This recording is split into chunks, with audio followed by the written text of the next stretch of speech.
يا بني أقم الصلاة وأمر بالمعروف وانه عن المنكر واصبر على ما أصابك إن ذلك من عزم الأمور.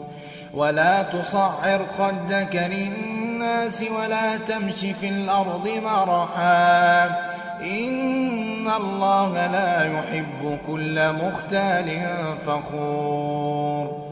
واقصد في مشيك واغضض من صوتك إن أنكر الأصوات لصوت الحمير. ألم تروا أن الله سخر لكم ما في السماوات وما في الأرض وأسبغ عليكم نعمه ظاهرة